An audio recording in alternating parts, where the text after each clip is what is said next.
Welcome, everyone. So this is continuing on our series, our 5 conversations are based on our book. So last time we did difficult conversations, and now we're going to move into coaching conversations. And what I have planned today, oh, hey, Kara, Kara's here too. We're going to talk a little bit like what is coaching? What do we mean by that? We're going to reflect a little bit on times we've experienced coaching that worked well or times that were not so great. Then I'm going to introduce our 4 what's framework. This comes from our chapter in our book, so you can obviously do a deeper dive on that if you take a look at that chapter. We'll do a little practice activity, give you guys a chance to try it out for yourself, and then they'll do a little discussion. So that is what we have planned for today. Any questions? All right, let's continue on. So I'd love to just start by saying, like, what do we mean by coaching? This is like such a broad term. Tammy was just talking about, like, she's in a conference right now and with call centers, so they have coaching, right? So like, what do we mean by coaching? So what I'd love for you guys is just in the chat, just throw some ideas, like, what does it mean to you? Just love to hear in the room, like, what do we mean by coaching, right? So many things. So yeah. So just take a minute in the chat. Do you guys have access? And just post what do we mean by coaching? Let's see what we got. Powerful questions, exactly. Yeah, we're gonna talk all about powerful questions today, Kara. That's really great. Yeah. Yeah, supporting people's goals. So really focusing on what they are interested in, right? Yeah, helping them become the kind of the best version of themselves, right? Yeah, accountability and growth. Yeah, totally, Tammy. Exactly. Yeah, collaboration, right? Again, we're trying to focus more on how we can be mutual partners versus kind of directive or telling people, kind of experts telling people what to do. Yeah, develop capacity. Exactly, Andy. Yeah, that's great, Devor. Right. Really understanding that they like trusting that each person has their own best answers and their own agency and cultivating that kind of self-directedness to help find their pathways. Exactly. Right. Instead of deferring. Um, yeah, believing they have their goals. Yeah, this is all great. Really great stuff.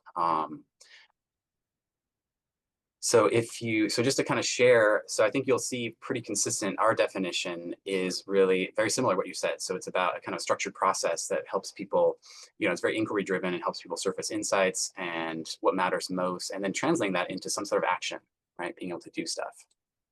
Makes sense? So pretty close, I think, with what we're doing. What I'd love to start with is just a quick reflection. So I would love you to, hopefully you also had some experience with coaching.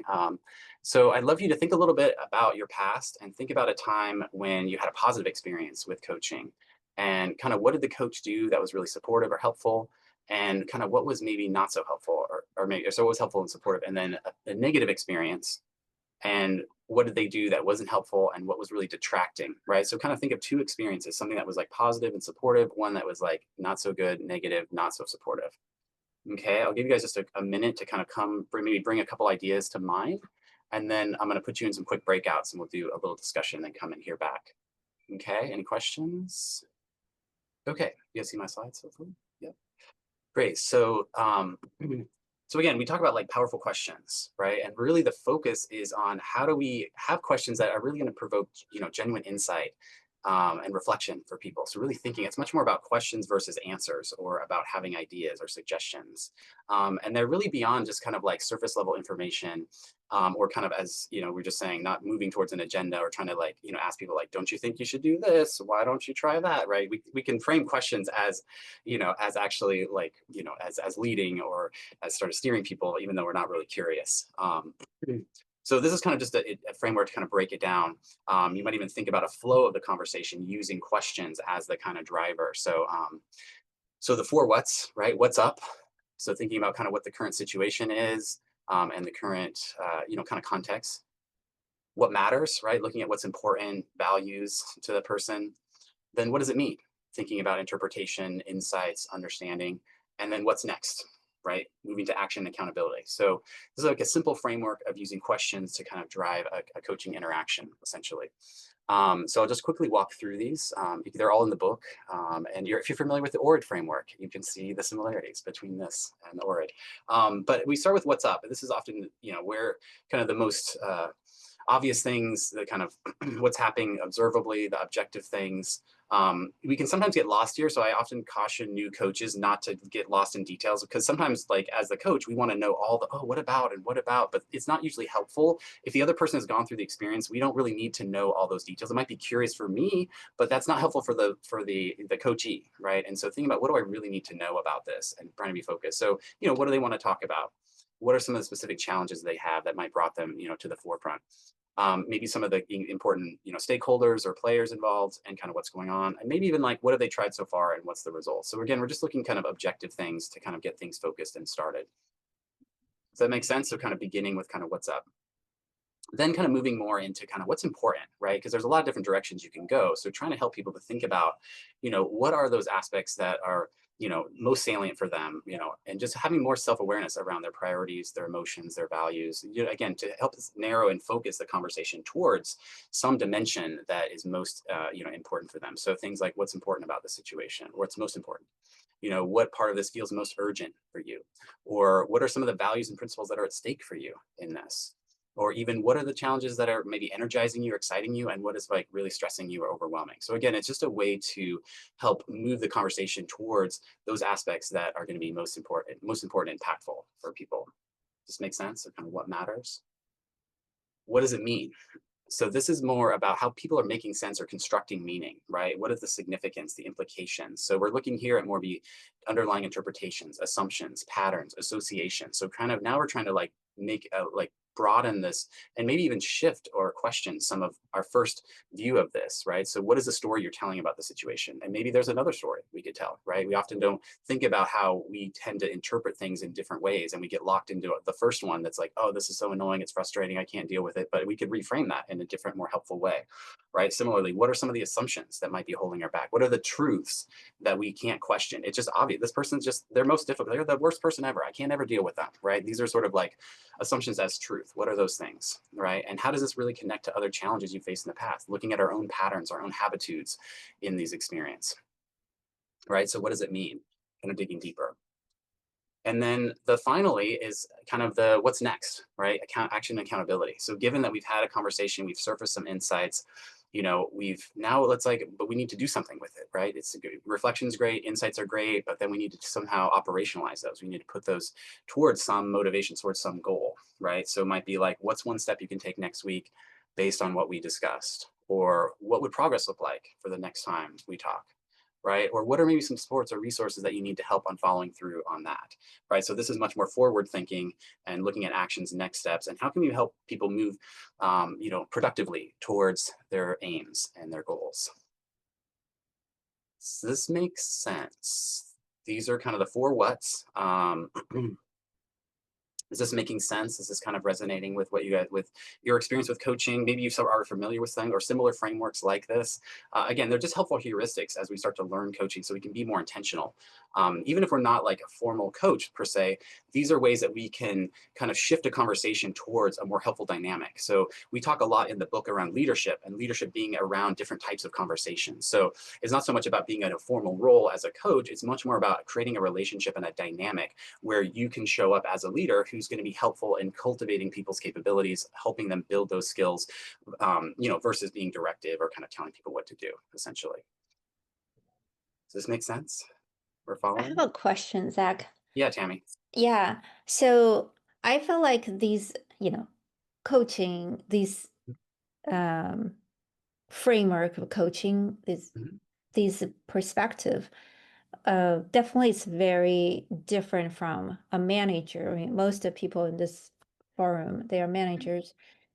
And what's the benefit of switching the hat from, being a manager sometimes is you're accountable for business outcome. You hold people accountable for the components of a business outcome, right? And most managers in this forum would agree with me saying, yeah, I have to deliver this product. My team member A, B, C, D all need to do their part. But what's the benefit of switching to a head as a coach? Now I'm the, one-on-one, I'm the coach now. So can you Mhm. share a little bit insights on the differentiation and the different benefit, of these two different roles? Yeah.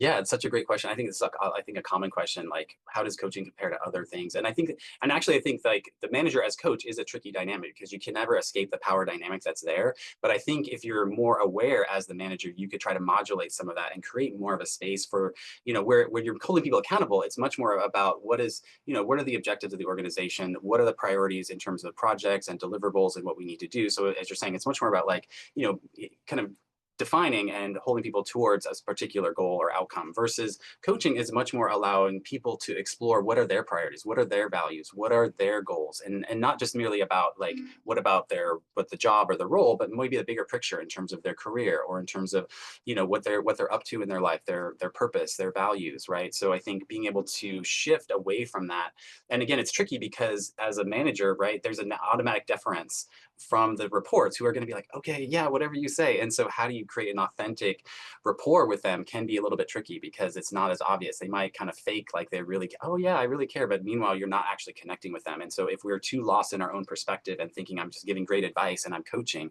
by telling them, advising them, may actually be the opposite of that. So, I think it's a complex question. I think you're asking, especially when it's looking at different roles and shifting away from that because you can't really escape those implicit power dynamics. You kind of have to be more conscious and try to mitigate those as much as can. So that's really great. Great question. All right, we could continue on this for so much, but I'm running out of time, so I'm trying to keep us focused. So I want to do a little practice activity if you guys are willing.